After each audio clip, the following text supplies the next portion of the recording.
Hello class 6 बेटा, chapter number 3 fibre to fabric को आज कंटिन्यू करते हैं और पिछले पोर्शन से आगे हम रीडिंग स्टार्ट करने वाले हैं। पार्ट 2 आज इस चैप्टर का कर रहे हैं हम। ठीक है, जितना हमने लास्ट वीडियो में रीडिंग कर लिया था उससे आगे के पोर्शन से आज हम स्टार्ट करेंगे और इस चैप्टर की रीडिंग को आज हम फिनिश कर लेंगे।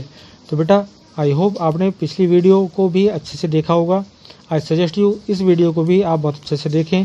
दोनों वीडियो आप 3-4 टाइम्स जितना ज़्यादा से ज़्यादा हो सकता है उतना आप देख लीजिएगा, जिससे रीडिंग अच्छी हो पाए और आपको चैप्टर का कंप्लीट मीनिंग समझ में आ जाए। ठीक है बेटा, तो चलिए जल्दी से स्टार्ट।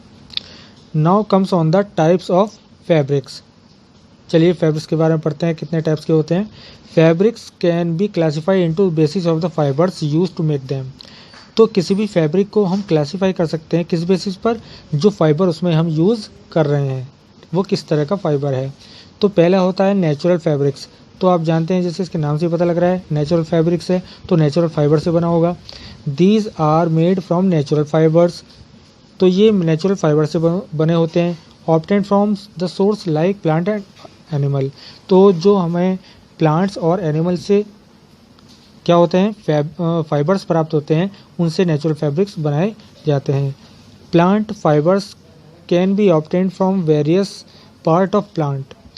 प्लांट फाइबर किसी भी प्लांट के डिफरेंट पार्ट से बनाए जाते हैं, है ना। दे आर बायोडिग्रेडेबल, वो बायोडिग्रेडेबल भी होते हैं। तो यहाँ पर बेटा आपको दिखा रखा है एक टेबल, यहाँ पर part of the plant use as a source of fibre आपको बता रखा है और उनसे किस तरह का फाइबर हम बनाते हैं वो लिखा है। जैसे कॉटन बॉल से कॉटन बनाते हैं, जूट प्लांट से जूट के थैले बनाए जाते हैं, बैग्स बनाए जाते हैं जिनमें अपना सामान हम रखते हैं। ठीक है, फ्लैक्स सीड से क्या बनता है, हमारी लेनिन बनती है ना। और कोकोनट हस्क से बनता है कोयर, राइट। तो ये सब चीज़ें यहाँ पर दे रखी हैं।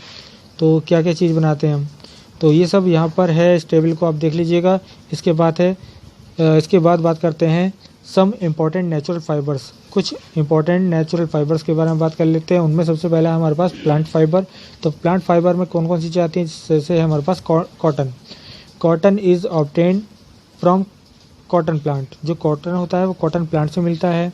Cotton plant is a very small annual shrub. तो जो कॉटन प्लांट होता है बहुत छोटा होता है, एनुअल शर्ब होता है ना। It grows in place having black soil. ये वहाँ होता है जहाँ पर ब्लैक सॉइल होती है।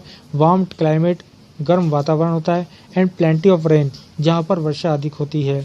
In India cotton is grown in Punjab, Rajasthan, Gujarat, Madhya Pradesh, Maharashtra and Tamil Nadu. तो भारत के कुछ राज्य हैं, पंजाब, राजस्थान, गुजरात, मध्य प्रदेश, महाराष्ट्र और तमिलनाडु, यहाँ पर कॉटन उगाया। The fruit of the cotton plant is a small green ball like structure called cotton ball. जो कॉटन प्लांट का फ्रूट होता है एक स्मॉल ग्रीन बॉल की तरह होता है स्ट्रक्चर में, जिसे हम कॉटन बॉल कहते हैं। It contains seeds covered with hair inside it. इसके अंदर हेयर से कवर्ड सीड्स होते हैं। These hair are the cotton fibres. ये हेयर्स कॉटन फाइबर होते हैं। ऑन मैच्योरिंग, मैच्योर होने पर the boll burst open. Boll जो है बस्ट होकर ओपन हो जाती हैं। The cotton is then collected. तब हम कॉटन को कलेक्ट कर लेते हैं। It is very difficult to separate the fibres from seed by hand. Seed से फाइबर्स को अलग करना बहुत कठिन होता है। Large steel combs called gins. जो लार्ज स्टील की कॉम्स होती हैं, कंघियाँ होती हैं, जिनको हम गिन्स बोलते हैं, are used for this purpose. हम इस काम के लिए यूज़ करते हैं। Therefore the purpose of removing seeds from the mass और cotton fibres is called ginning. तो इसलिए जो ये हम रिमूवल करते हैं सीड से फाइबर का, है ना, तो वो क्या कहलाता है, वो गिनिंग कहलाता है। क्लियर। चलिए नेक्स्ट पेज पे चलते हैं।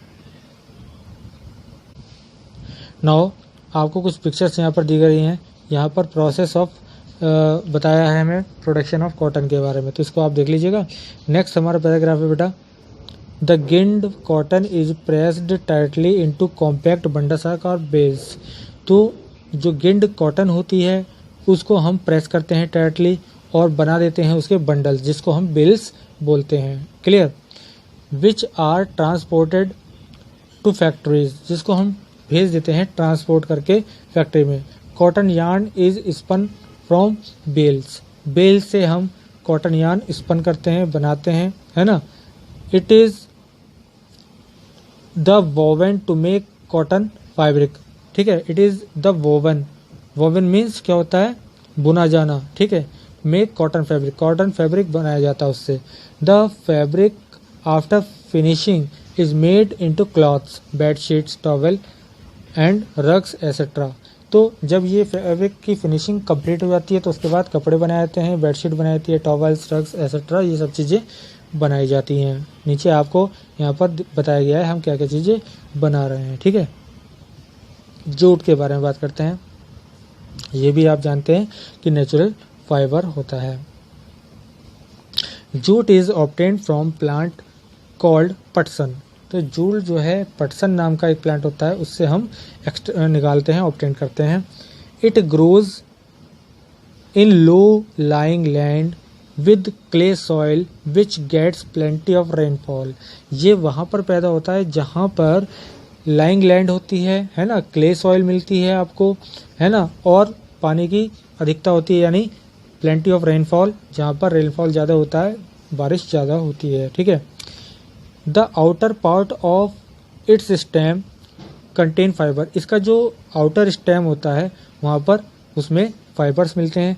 व्हेन फ्लावर्स अपीयर, जब फ्लावर अपीयर होता है, द प्लांट इज कट, तो प्लांट को कट कर देते हैं। And emerge in a clean pond और स्लो रनिंग स्ट्रीम, हम उसको तालाब में या स्लो रनिंग स्ट्रीम में पानी की डाल देते हैं, इमर्ज कर देते हैं, डुबो देते हैं। This is done to soft the fibre, इस जिससे हमारा फाइबर जो है सॉफ्ट हो जाता है। टू इनेबल टू इट है to remove from the stem, और जिससे वो हमें हेल्प करता है रिमूव करने में स्टेम से फाइबर को, ठीक है। फाइबर को रिमूव कर देते हैं, रिमूव करने में हमें हेल्प हो जाती है। इट इज़ इनेबल, है ना, इनेबल करता है कि आप रिमूव कर लीजिए स्टेम से फाइबर को। This process is called retting, इस प्रोसेस को हम रेटिंग बोलते हैं। The length of jute fibres is up to 2.5 metres, तो जो ये जूट का फाइबर होता है इसकी लेंथ लगभग 2.5 मीटर की होती है। अब आप नीचे देख लीजिए जूट प्लांट से किस तरह हमने क्या क्या चीज़ बनाया। जूट प्लांट से जूट फाइबर, जूट रोप बनाया, जूट बैग्स बनाए, जूट मैट, जूट के प्रोडक्ट्स सारे बनते हैं यहाँ पर, है ना। तो ये हो जाता है। Jute is use to make packaging material, sacks, bags and even clothes. तो जूट से हम पैकेजिंग मटेरियल्स, है ना, बोरियाँ, थैले और यहाँ तक कि कपड़े भी बनाते हैं। Mats, ropes, rugs can also be made from jute, तो हम जो रस्सियाँ होती हैं, रग्स होते हैं, वो भी हम किससे बनाते हैं, जूट से बनाते हैं। It is one of the cheapest natural fibre, ये सबसे नेचुरल, सबसे जो चीपेस्ट है नेचुरल फाइबर होता है। Bangladesh and Thailand are the main jute producing country of the world, तो जूट उगाने वाले जो मेन कंट्री हैं वो हैं बांग्लादेश और थाईलैंड पूरे वर्ल्ड के अंदर, ठीक है बेटा। In India jute is growing in delta region of Ganga, Ganga के डेल्टा रीजन में हम जूट को क्या करते हैं, ग्रो करते हैं। जहाँ एंड ब्रह्मपुत्रा, गंगा और ब्रह्मपुत्रा के जो डेल्टा रीजन है वहाँ पर हमारा क्या उगाया जाता है, जूट को उगाया जाता है, जूट की खेती की जाती है। चलिए now come on the animal fibre, चलिए एनिमल फाइबर के बारे में पढ़ते हैं। These can be obtained from here of animal, ये हेयर ऑफ एनिमल यानी एनिमल्स के हेयर से यानी बालों से क्या करते हैं, ऑब्टेंड किए जाते हैं। Wool is obtained from flesh of sheep, wool sheep जो भेड़ होती है उसके बालों से, फ्लेस जो होता है, हेयर जो होते हैं उसकी आउटर मोस्ट स्किन पर, तो उसको हम फ्लेस बोलते हैं, तो उससे हम वूल ऑब्टेंड करते हैं। Fleece of goat is use to make pashmina, pashmina बनाने के लिए हम किसका यूज़ करते हैं, फ्लेस ऑफ गॉट का यूज़ करते हैं, है ना। Silk is made from the cocoon of silk worm, और सिल्क हम बनाते हैं सिल्क वॉर्म के कोकून से। चलिए सबसे पहले वूल की बात करते हैं। Wool is obtained from the hair on the body of sheep and goat, तो वूल हम शीप और गॉट की जो बॉडी होती है उसके ऊपर हेयर्स जो होते हैं उससे ऑब्टेन करते हैं। The process of removing hair from these animal is called shearing. इन एनिमल्स की बॉडी से हेयर को रिमूव करने की जो प्रोसेस होती है उसे हम शेयरिंग बोलते हैं। द वूल इज़ प्रोसेस्ड, तब हम वूल को प्रोसेस करते हैं टू मेक यान बनाने के लिए, which can be either waived और निटेड, जो बुने या सिले जाते हैं, टू मेक वूलन क्लॉथ्स, है ना, वूलन क्लॉथ बनाने के लिए, जैसे coat, sweater, muffler etcetera. Woollen fibres retain a lot of air, woollen cloth जो है रिटेन करते हैं बहुत सारी एयर को बिटवीन देम, है ना, उनके बीच में, because of which they are fluffy, जिसके कारण वे फ्लफी हो जाते हैं, है ना, मुलायम होते हैं, उनके अंदर से हवा रिटेन हो सकती है। They also trap the body heat, वे बॉडी हीट को ट्रैप करते हैं, so that they are good to wear in winters, इसलिए वो विंटर में पहनने के लिए अच्छे होते हैं। Australia is the biggest producer of wool, Australia संसार में सबसे बड़ा प्रोड्यूसर है वूल का। ठीक है बेटा, नीचे एक पिक्चर के द्वारा आपको बताया गया है, शिप से हमने रॉ प्रोडक्ट लिया, उससे वूलन यान बने, उससे हमारे क्लॉथ्स बन गए। ठीक है, ये चीज़ है। उसके बाद सिल्क के बारे में बात करते हैं। सिल्क और रेशम is a fibre used widely in India and other Asian countries. Silk India में और एशियन कंट्रीज़ में जो है यूज़ किया जाने वाला एक क्या है, फाइबर है ना। सिल्क और रेशम जो होता है फाइबर होता है। Silk is a natural protein fibre obtain from the protective covering called cocoon make by silk worm around itself. Silk एक नेचुरल प्रोटीन फाइबर होता है जो ऑब्टेन किया जाता है, जो कोकून के ऊपर एक प्रोटेक्टिव लेयर होती है ना। कोकून क्या होता है, सिल्क वॉर्म के ऊपर एक कवरिंग लेयर होती है ना। सिल्क वॉर्म क्या करता है, अपने चारों तरफ एक कवरिंग लेयर बनाता है, प्रोटेक्टिव कवरिंग लेयर। ठीक है, तो वो उससे हमें सिल्क प्राप्त होता है। The process of growing silk worm on mulberry trees, तो ये जो हम प्रोसेस होती है हमारी ग्रो कराने की, यानी उगाने की, बनाने की, है ना, इसको सिल्क वॉर्म को ग्रो कराने की जो एक प्रोसेस होती है मलबरी ट्रीज पर, एंड ऑब्टेनिंग सिल्क और सिल्क को ऑब्टेन करने की from them is called sericulture. यानी कि कहने का मीनिंग क्या हुआ कि जो ये प्रक्रिया है, जो ये प्रोसेस है जिसमें हम सिल्क वॉर्म को क्या करते हैं, पालते हैं मलबरी ट्रीज पर, तो उससे सिल्क बनाने की जो प्रक्रिया होती है ना, वो होती है sericulture. China, Japan, Thailand are the main producers of silk. तो चाइना, जापान, थाईलैंड जो है मेन प्रोड्यूसर हैं सिल्क के। ठीक है, इसके नीचे बेटा एक एक्टिविटी 4 है, इसको आप देख लीजिएगा। इसमें कुछ नहीं है, इसमें बताया गया है कि burn sample of yarn of cotton, jute and wool, not your observation in the following chart. कि आपको कॉटन, जूट और वूल का एक छोटा सा पीस लेना है, उसको बर्न करना है और क्या आप नोटिस करेंगे वो यहाँ पर फिलअप करना है। ठीक है, चलिए नेक्स्ट पेज पर चलते हैं। Now comes on the synthetic fabrics, man made fabrics. These are made from synthetic fibres made in factories from chemicals. ये सिंथेटिक फाइबर से बनाए जाते हैं जो कि फैक्ट्रीज में केमिकल से बनते हैं। These are produce on a large scale and are much cheaper than natural fabrics. तो ये जो होते हैं बहुत ही बड़ी क्वांटिटी में बनाए जाते हैं, लार्ज स्केल पर बनाए जाते हैं और ये बहुत सस्ते होते हैं अगर हम कंपैरिजन करें नेचुरल फैब्रिक्स से। तो नेचुरल फैब्रिक्स की कंपैरिजन में ये सस्ते भी होते हैं। कौन कौन से होते हैं बेटा देख लीजिएगा। Nylon, rayon, terylene, polyester are example of synthetic fibre. तो ये सब जो नाम हैं ये एग्जाम्पल्स हैं, उनके नाम हैं कपड़ों के, फैब्रिक्स के जो सिंथेटिक फाइबर से बनते हैं।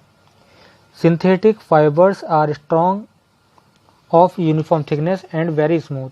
सिंथेटिक फाइबर्स स्ट्रॉन्ग होते हैं और यूनिफॉर्म थिकनेस के होते हैं और स्मूथ भी होते हैं। Synthetic fabric do not have much space between their fibres. तो सिंथेटिक फैब्रिक जो होता है उनके फाइबर्स के बीच में ज़्यादा गैप नहीं होता, ज़्यादा स्पेस नहीं होता है। Therefore they do not allow to pass through them easily. तो वे एयर को अलाउ नहीं करते उसके आर पार जाने के लिए आसानी से। ठीक है, दे आर नॉन बायोडिग्रेडेबल और वे नॉन बायोडिग्रेडेबल होते हैं। नीचे एक एक्टिविटीज़ है आपके पास, एक टेबल दे रखी है, इसमें हमें कंपेयर करना है properties of cotton with nylon. Nylon और कॉटन की जो प्रॉपर्टीज़ हैं वो हमको यहाँ पर बतानी है। तो यहाँ पर प्रोसीजर हमने रखा, ऑब्जर्वेशन और कंक्लूजन। ठीक है, तो यहाँ पर सब चीज़ें हैं, ये इस टेबल को आप अच्छे से पढ़ लीजिएगा। इसमें है प्रोसीजर क्या है, spread 2 clothes feel the texture. आपको एक कपड़े को फैलाना है दोनों के और उनके टेक्सचर को फील करना है, ठीक है। तो उसमें क्या करना है, dash is smoother to touch. इसमें आपको टच करने में कौन सा स्मूथर लगेगा, कौन कौन सा है हमारे पास, एक तो कॉटन का है, एक नायलॉन का है। तो इस तरह से आपको टच करके पता करना है। उससे कंक्लूजन क्या मिला, nylon is stability to touch and cotton is soft but a little rough. तो यहाँ पर कौन सा होगा, नायलॉन जो है, ऑब्जर्वेशन में पता लगा नायलॉन कौन सा ज़्यादा स्मूथ होता है। इस तरह आप इस जो है इसको टेबल को देख लीजिएगा, ठीक है। नीचे आते हैं ब्लेंडेड फैब्रिक्स। ब्लेंडेड यानी हम अलग अलग फाइबर्स को मिलाकर बनाते हैं ब्लेंडेड फैब्रिक्स। चलिए उसके बारे में बात करते हैं। The yarn of these fabrics is made by using both natural as well as synthetic fibre. तो ये जो फैब्रिक्स होते हैं ब्लेंडेड, ये नेचुरल और मैन मेड जो हमारे फैब्रिक्स होते हैं यानी सिंथेटिक फाइबर होते हैं, उनको मिलाकर बनाए जाते हैं, ठीक है।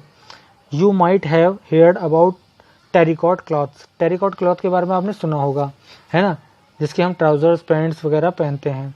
These are made from both terylene as well as cotton. तो ये टेरिलीन और कॉटन को मिक्स करके बनाया जाता है ना। Adding synthetic fibre to a natural fibre increase the strength of the fabric. Synthetic fibre में नेचुरल फाइबर्स को मिलाकर क्या किया जाता है, उसकी स्ट्रेंथ को बढ़ाया जाता है, फैब्रिक की स्ट्रेंथ बढ़ जाती है ना। मेक इट ड्यूरेबल, लंबे समय तक चलने वाला होता है। एंड इजी टू मेंटेन, और इजी टू मेंटेन होता है because synthetic fibre is strongest. तो सिंथेटिक फाइबर जो होता है स्ट्रॉन्गेस्ट होता है। Followed by mixed, followed by natural. तो क्या हो जाता है, ये मिक्स किया जाता है जब नेचुरल फाइबर से और ज़्यादा स्ट्रॉन्ग हो जाता है, ठीक है। चलिए next. Now in the last, finishing of fabrics. The fabric is further bleach और डाइड। जो फैब्रिक हमारा बना उसके बाद सबसे लास्ट हमारा जो प्रोसीजर होता है वो होता है ब्लीच करने का और डाई करने का, ठीक है। तो ये किया जाता है, ब्लीच किया जाता है, डाई किया जाता है फैब्रिक को। Finishing is done to make it suitable for household use. और हमारे दैनिक जो वर्क हैं उसमें यूज़ करने के लिए हमारा सुटेबल बनाया जाता है फिनिशिंग करने के बाद, ठीक है। तो बेटा आज इस चैप्टर का कंप्लीट रीडिंग हो चुका है, रीडिंग कंप्लीट हो गई है, ठीक है। तो आप पिछली वीडियो को और इस वीडियो को बहुत अच्छे से देख लीजिएगा। साथ ही कीवर्ड्स भी आप देखते चलें, लर्न करते चलें, क्योंकि इससे बहुत ऐसे क्वेश्चंस हैं जो वेरी शॉर्ट या शॉर्ट क्वेश्चन है जो आपको इजीली यहाँ से मिल जाते हैं और आपको समझ में आ जाते हैं, ठीक है। तो कीवर्ड्स एक तरह का क्या होता है, समरी होता है। जो हमारे कुछ डिफ़िकल्ट वर्ड्स आते हैं चैप्टर के अंदर, उनका मीनिंग्स यहाँ पर लिखा होता है, तो इसको आप याद करते चलें, ठीक है बेटा। तो रीडिंग इज़ नाउ कंप्लीटेड। आपको नेक्स्ट टर्न पर जो इस एक्सरसाइज है उसका कंप्लीट सॉल्यूशन हम PDF से प्रोवाइड करा देंगे, ओके। तो मैं आपको सजेस्ट करता हूँ इसका मीनिंग आप अच्छी तरह समझ लीजिएगा, चैप्टर को 2, 3, 4 टाइम्स रीडिंग कर लीजिएगा, ठीक है। और जितने भी इसमें एक्सरसाइज में क्वेश्चन दिए गए हैं उनको फाइंड आउट करने की कोशिश कीजिएगा। तो बेटा बस आज के लिए इतना ही, ओके, थैंक यू।